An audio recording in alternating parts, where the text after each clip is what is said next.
Ready? All right, it's Hot Thoughts. We all high, man. We back again. You know, I had to keep the special guests rolling in. This is completely different from what y'all used to seeing, but that's what I like. I like to keep people on their toes, especially when we have history. Like, it's not even just a new guest. This is history right here in front of us, walking, living history.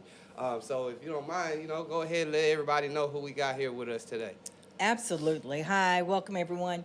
My name's Acynthia Villery. I'm from Beaumont, Texas, live right here in Pearland. But just so you know, I am the first African American female rodeo announcer with the Bill Yes. Pickett Invitational Rodeo. Yes, no, that's major. We got to get into that. By the way, shout out Big Money, Texas, too. Both mine. Yes. That's my family out there, too.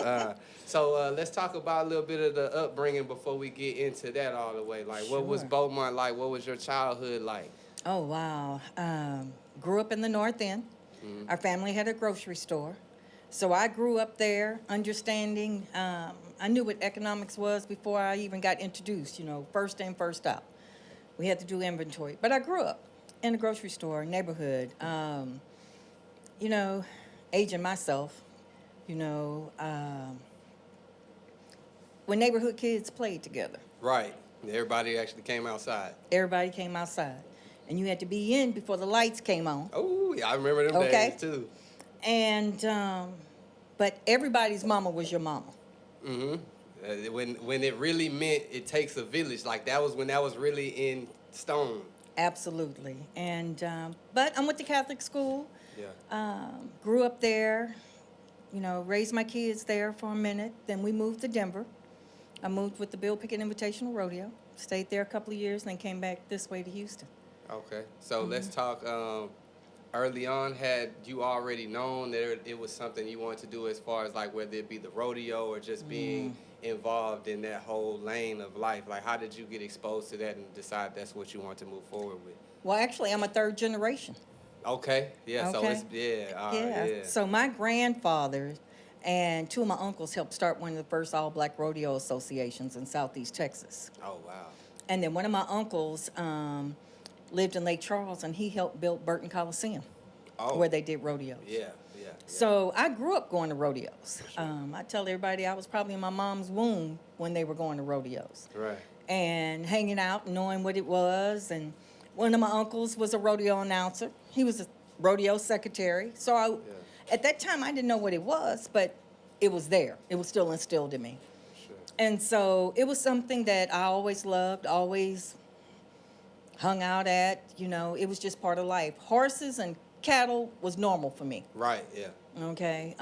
We have relatives in Raywood. Oh. Okay. Okay. Yeah. So going to butchers was normal, Yeah. where everybody ate. Yeah. Yeah. Okay. Exactly. So I am country. Okay. So With the city twist. let's talk. You being a African American woman, a black woman in a Yes. male dominated industry at that. What were some of those challenges you faced? Getting out of your comfort zone just to get comfortable as the announcer. Coming into Yes. play as far as that goes. You absolutely right, because let me give you a little history, if you don't mind, For when sure. it comes to the terminology of cowboy. Mm-hmm. See, back in the day, we were blacks, and what were we called? Boys. Yeah. But we handled the cattle. We did the cattle drives. We took care of the ranches, especially when they went off to war. So being called a cowboy was derogatory. Nobody wanted to be called a cowboy. They were called wranglers and wrestlers. But today, what? Everybody's a cowboy. Cowboy. Yeah. Okay? So, but yes, it is run predominantly with the clear. But 1 out of every 4 was a black cowboy Oh, okay. when you go back in history. We have been around. We just didn't come around. We've been around. Right. So with that coming along and knowing that the industry that we have here, especially, it is dominantly, white males. Right. But we do have history when it comes to black cowboys. We have the Fred Whitfields all around cowboy. Right here, not too far, Hempstead. We have Corey Solomon, okay? We have Charlie Sampson, Cowboy Hall of Fame, and Clarence LeBlanc, and so many others that have came and paved the world, that have actually been in the Hall of Fame when it come to it. But with myself, I started off as what they call a rodeo secretary. Right. And that means I kept the points, I paid the contestants, I did all the back end. I had to know the rules. So that part wasn't bad, but I still caught flack because, even within ourselves, when it comes to competition, everybody want to challenge you on what you know. Right. Yeah. Okay. So one of the things I made sure I stayed fair, I stayed legit, I stayed with the rules. So nobody could tell me I played favoritism with anybody. Mm-hmm. So then after that time, that was probably about close to 30 years of doing that. Oh, okay. So you're very Yes. tenured. Yeah, because I'm starting my 39th year. Oh, congratulations. That's Thank major. you. Yes. And so I do their social media pages. Okay. Okay. Then we partnered with the PBR, which is the Professional Bull Riding.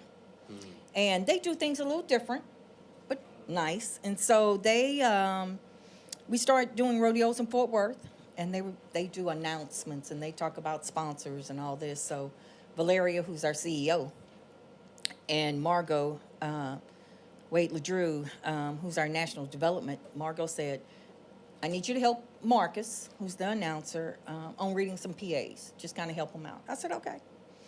So I did that. And then when they had a dead spot, I spoke up. And so after the first show, Valeria said, oh, you ought to think about going to announcing school. Yeah. I laughed. I was like, okay, I was just here doing what I do. And I've always spoke. I've always done something, in front of a mic. Right. So then after the second rodeo came around, I'm sitting down scrolling through Facebook, and she makes an announcement. She said, Bill Pickett's always one of the first to do things. Let me introduce you to the first African-American female rodeo announced with the Bill Pickett Invitational Rodeo. I lost it. That's a major accomplishment. Yeah. It's going on 5 years ago. I want to ask you, too, so what influenced your decision from when that, maybe even before the mic came? Like, was there ever a point in time where you thought you would maybe want to be a competitor versus, like, on the other side of things? No. Now, I used to trail ride. Okay. I can ride a horse. I can do that. But to compete, oh, no. That's true grit. And I commend every one of those competitors out there. Anything from riding a horse to ranch bronc, bucking horses, or bull riding. That takes true talent. Right. I know what side I need to be on. Yeah, I hear. Me too. I need to be in the crowd. No. Okay, so what's some of the biggest hurdles you would say you faced as a woman coming into this industry? People challenging me on what I know. Mm-hmm. Okay. You know, understanding, I know the culture. I know rodeo. I'm not maybe perfect, but I know when something's right or not right. Right. Understanding the rules to making sure, because even as an announcer, I have to know what's going on in the arena. So when there's certain calls made, I have to educate the audience to let them know why maybe this person didn't get a score or this person didn't get a time, because to them it looks like they did. Right, yeah. So I have to understand, I have to do my homework. Okay, yeah. I have to do my homework when it comes to the contestants. Where they are, where they're ranking, what awards they may have won previously, and to be able to educate and entertain an audience the whole time. Speaking of awards, I want to say I did my research. I saw you have a few presidential awards. Let's talk about that. How did those come about? How did you feel in the moment upon receiving those? Oh, wow. I was very grateful, very honored, very humbled. To get a Lifetime Achievement Award, and then I got 2, it doesn't happen overnight. It's what you do and what you give back from your heart and your passion. Right. I volunteered many years doing different things, helped. Because in order to be a leader, you have to be a servant. Yep. You got to serve before you can lead. That's it. So I'm very grateful that, 2 different people acknowledge what I have been doing over the years. Yeah, no, that's major. Definitely want to commend you for that, because a lot of people can't even dream of getting that achievement. So yeah, again, hats off to you. So I want to ask you, what are some of the key skills and traits that you think it takes go into being an announcer for the rodeo? Not afraid of the mic. Hmm. To stay on your toes, because you have to ad-lib a lot. You have to be able to entertain. You can't just talk at the crowd. Right. You have to engage. But you have to know some facts. Hmm. You have to know the events. You have to know the contestants. It's something that you have to have a passion about that comes across when you talk to others. Yeah, facts. It's beyond a job for me. Yeah, it's a passion. That's It's what a they say. passion. Yeah, if you love it, you'll never work a day in your life. Exactly. Yeah, so okay. I met you at the Bill Pickett Invitational, which was like, I guess it was partnered with Spider, which Yes. is like Young Thug's brand. That Yes. was amazing event. I saw you were hosting with Ben the Don. Let's talk Yes. about those vibes that night for you. What was that like? Oh, man, that was amazing. Because, that rodeo was a little different than my norm. Right. Okay. Besides the arena being different, because we were in a arena that normally has bull riding, but the vibe with him and the music and talking to him, and for me to be able to tell him, okay, he was like, okay, who's next? And I told him, I said, well, they got to beat this score. He was like, okay, and to watch him going, wow, but it was true energy to see everybody enjoy themselves. Oh yeah. Yeah, I mean, it was really nice. And to see everybody, our contestants and our staff, like they said, what, dripped in Spider. Really though, I was like, man, they got the Spider chaps on. Yes. It was crazy. Yes. Yeah, no, that was definitely. I haven't been to a rodeo, I say, in a few years, but man, that was such a good event. I can't wait for the next time I see a rodeo. Like, Right. that was really fun. It was cool to be a part of, just even as a spectator. And then, of course, with all the vendors and nice things they had going on on the outside of things. Yeah, everybody was all good vibes. It was cool. So let's talk about the Bill Pickett brand. How Yes. did you get introduced to them? How long have they been around, and what all entails within that brand? Great questions. It's been around 41 years, going on 42. Yeah. It started with a dream by a man named by Lou Vasson. He went to the Cheyenne Frontier Days, which is a major rodeo, and he didn't see anybody that looked like us. And he was like, I know they exist. So he started doing his research. And that's when he found a cowboy by the name of Bill Pickett. He got the rights to name our rodeo after Bill Pickett. So Bill Pickett actually invented the event, what they call bulldogging, steer wrestling. Oh, okay. Okay? And that's when you have a hazer and you have a cowboy.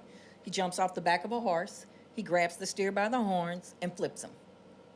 Okay? Man, he came Running up with about that. 30 I wonder what made him come up. And he used to do it, and what he would do is bite him on the lip and flip him with no hands.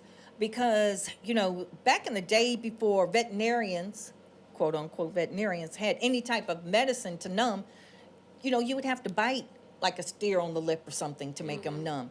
You would have to twist a horse's ear, things Man. like that. Yeah. So fast forwarded, he started the Bill Pickett Invitational Rodeo in 1984. Yeah. And he had a lot of flack behind it. Oh, it's not going to last. This is a black rodeo. Who going to go? But he had a dream. He had a passion. Yeah.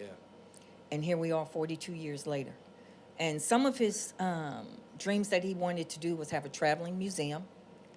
Made that happen after he passed. We have a museum that hopefully will be down here at the Black Cowboy Museum. Yeah. Okay. He wanted to be on national television. 2000, I believe it was 19, we were on CBS primetime. He wanted to go to Vegas, been there 3 times. Oh, yeah, checking everything. Yes. Yeah. What else? Oh my gosh, so much more. He started writing his autobiography, before he died. That's complete.